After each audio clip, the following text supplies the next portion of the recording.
Assalamualaikum warahmatullahi wabarakatuh. Perkenalkan, nama saya Lia Agustina, NPM 20210013, Prodi Akuntansi, Fakultas Ekonomi, Universitas Malahayati Bandar Lampung.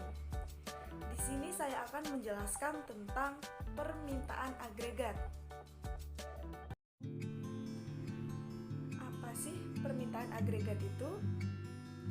Permintaan agregat adalah seluruh permintaan terhadap barang dan jasa yang terjadi dalam suatu perekonomian, baik dari dalam maupun luar negeri. Dalam menganalisis permintaan agregat, dua ekonom terkenal yaitu Keynes dan Pigou mempunyai pendapat yang berbeda. Yang pertama, menurut Keynes. Menurut Keynes, apabila terjadi perubahan harga, maka jumlah yang beredar real akan berubah. Akibatnya, terjadi perubahan pada tingkat bunga.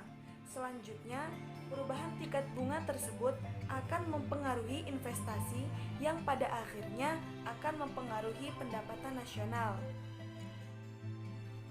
Sedangkan menurut Pigou, apabila terjadi perubahan harga dalam perekonomian masyarakat, akan merasa saldo kas real atau real cash balance mereka berubah, yang selanjutnya akan mempengaruhi konsumsi masyarakat tersebut. Perubahan konsumsi akan meningkatkan perubahan pada pendapatan nasional. Jadi pada intinya, perbedaan pendapat kedua ekonom tersebut terletak pada perubahan variabel-variabel ekonomi akibat adanya perubahan harga. Keynes menitik beratkan pada perubahan tingkat bunga, sedangkan Pigou menitik beratkan perubahan konsumsi ketika terjadi perubahan harga. Model permintaan agregat. Model permintaan agregat atau AD dibagi menjadi dua bagian. Yang pertama, model IS dari pasar barang, yang kedua, model LM dari pasar uang. Model IS adalah investasi dan tabungan dari pasar barang, sedangkan model LM adalah likuiditas dan uang dari pasar uang. Yang pertama, pasar barang dan kurva IS.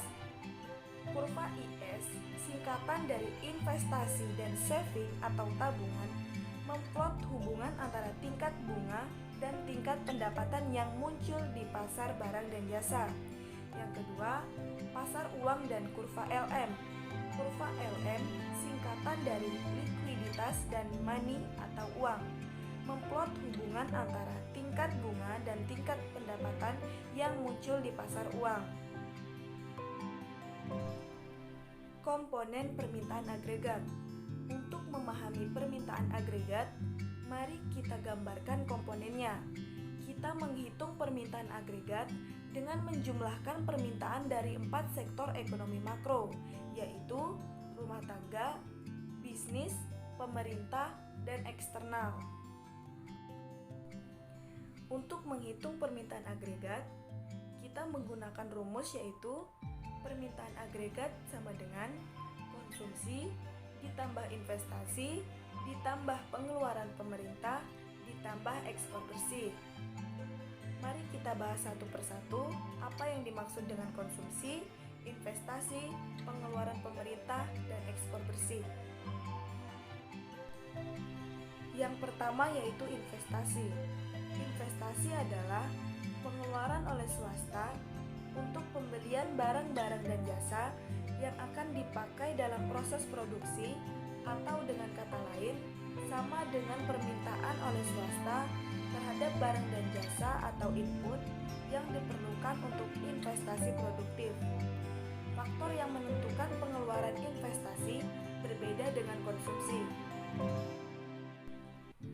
Perbedaannya terletak dalam hal tujuan membeli barang, yaitu untuk investasi dengan harapan untuk mendapatkan keuntungan, sedangkan konsumsi dengan tujuan untuk memenuhi kebutuhan pokok.